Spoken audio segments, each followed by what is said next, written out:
Book nibbles. Big ideas, small bites.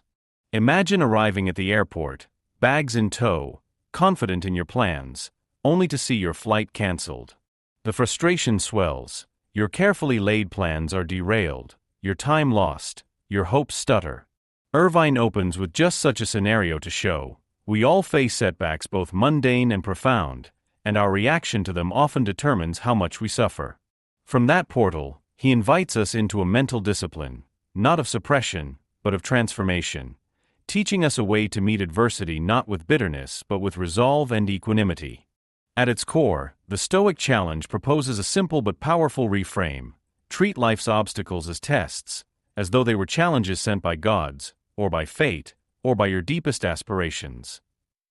This Stoic test framing is not passive resignation, it is an active play of mind. A setback is not a punishment but a trial of your resourcefulness, a moment calling you to show strength, not by avoiding discomfort, but by facing it with composure and creativity. How you interpret what happens, Irvine argues, shapes your emotional experience. This is the central power of framing. He begins by cataloging the sorts of setbacks we all know: a traffic jam, a missed connection, a job offer revoked, a relationship that sours, the slow decay of health. These are the everyday small adversities, but also the ones that erode our mood and focus cumulatively. Then there are the larger ones: illness, loss, failure, calamity. To illustrate, Irvine draws on extremes: Stephen Hawking losing physical mobility, Jean-Dominique Bauby trapped in locked-in syndrome, to show that the principle applies across scales. How you relate matters. He wants to teach us a way to suffer less even in the face of the harshest blows. One of the trickier parts of emotional life is anger. Irvine notes that many of our worst regrets emerge from anger, when we snap, when we lash out, when we lose control. He argues that anger is almost always a bad investment. It costs more than it gives. Instead, he suggests methods to forestall anger before it erupts, by reframing provocation, watching how we narrate events in our mind, and when necessary using feigned anger in a controlled way to achieve leverage, when a calm voice won't be heard. He draws on examples of moral protest, of Gandhi or Martin Luther King Jr., not to suggest violence or bitterness, but to show that righteous indignation need not degrade into rage.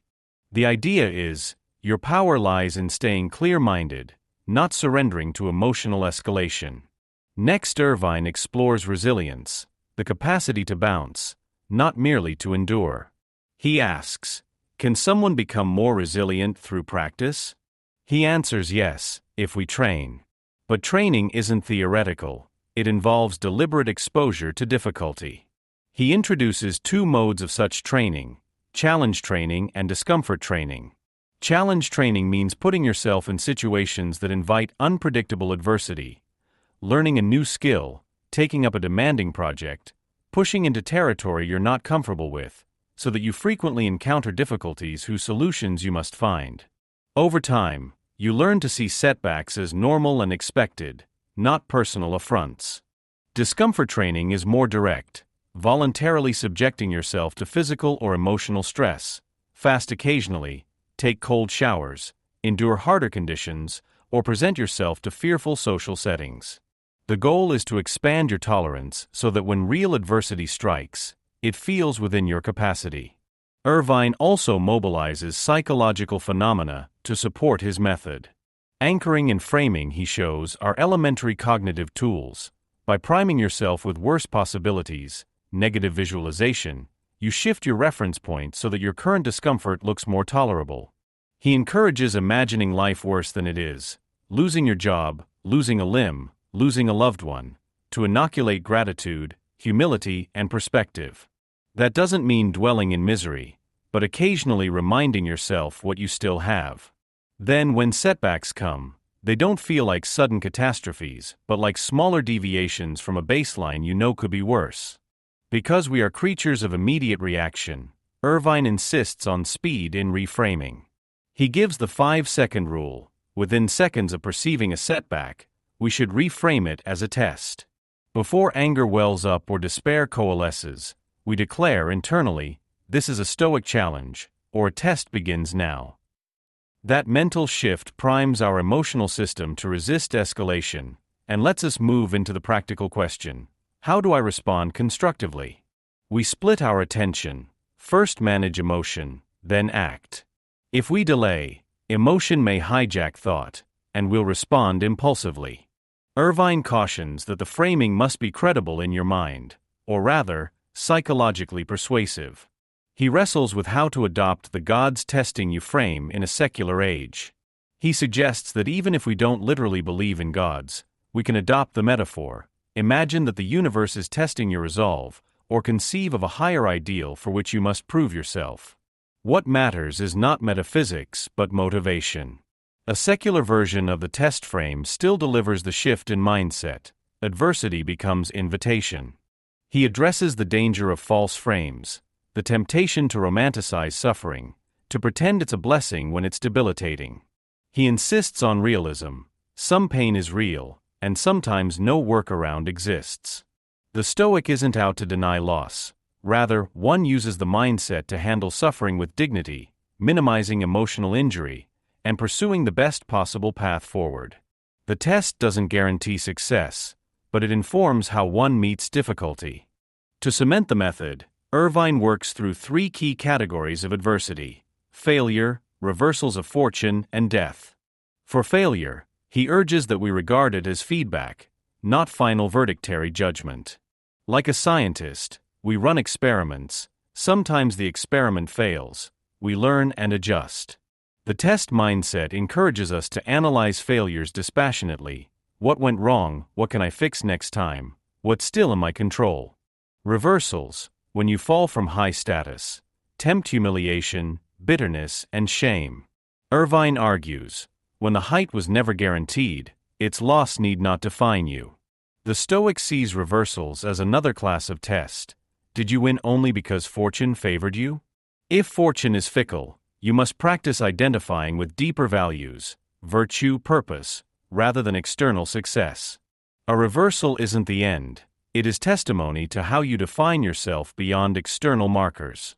Then comes death. Irvine reminds us that Stoics regarded death as the ultimate exam.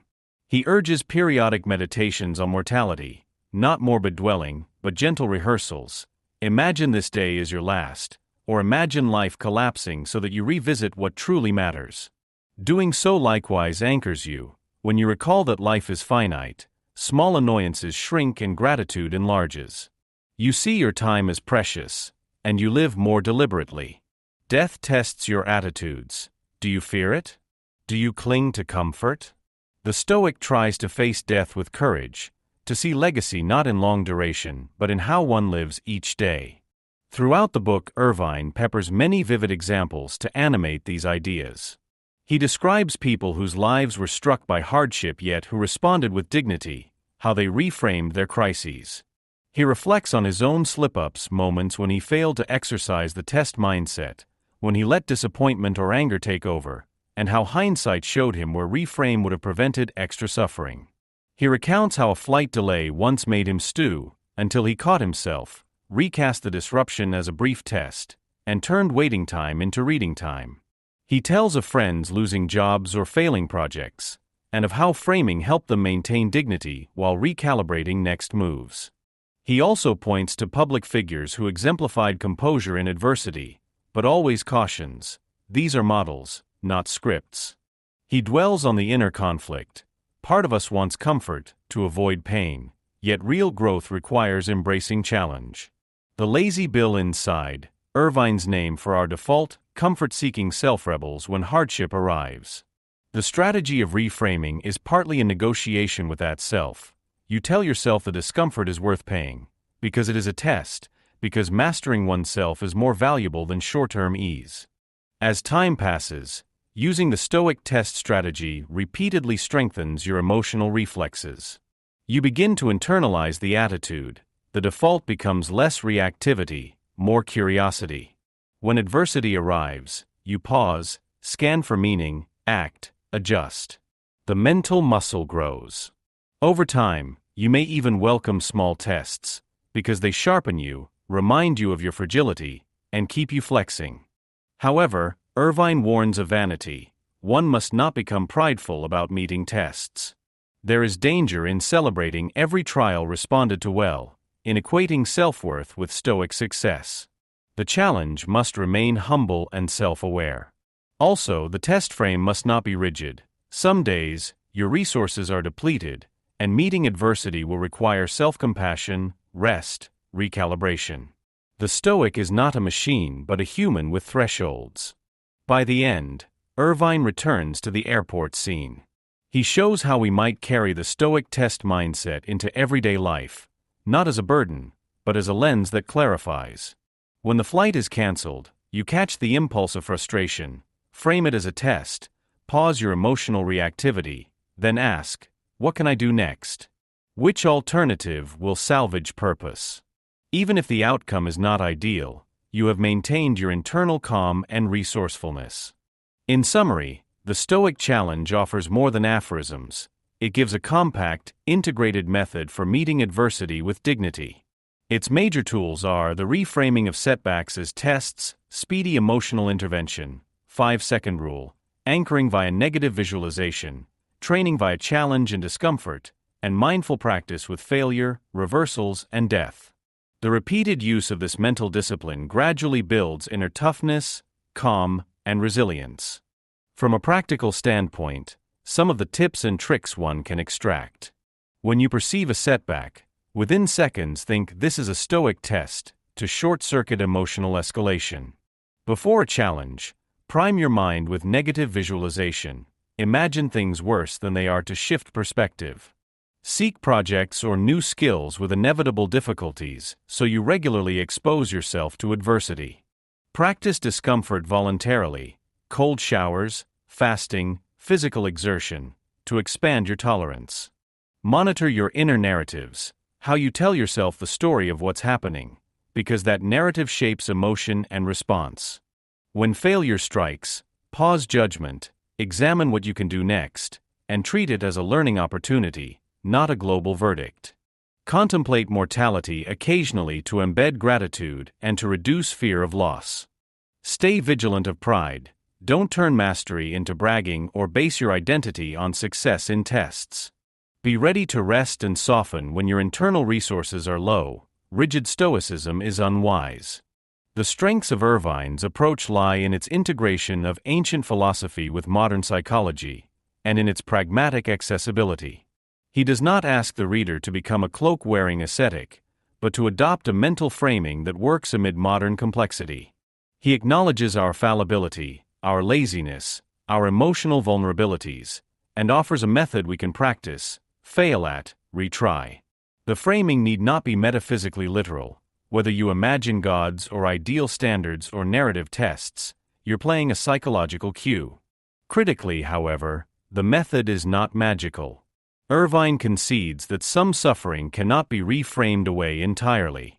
Real grief, chronic illness, systemic injustice, these may exceed what a mindset shift can carry. The test frame may help you reduce suffering, not eliminate it. Further, one must guard against moralizing. Not all who struggle have failed to reframe. Not all difficulties are optional. The book is a guide, not a guarantee. In my view, the Stoic challenge offers a compelling bridge between Stoic wisdom and practical self-management. Its power lies less in novel insight than in its coherent articulation of how to live the Stoic spirit in everyday life. For readers seeking just inspiration, the framing metaphors may feel too mechanistic, but for those wanting a system to practice, Irvine gives a compact workbook of mental tools. If you commit to applying its core method, framing setbacks, pausing emotion, acting with resourcefulness, you may find that the volatility of your inner life softens. Over months, adversity stops feeling like punishment and begins feeling more like your training ground.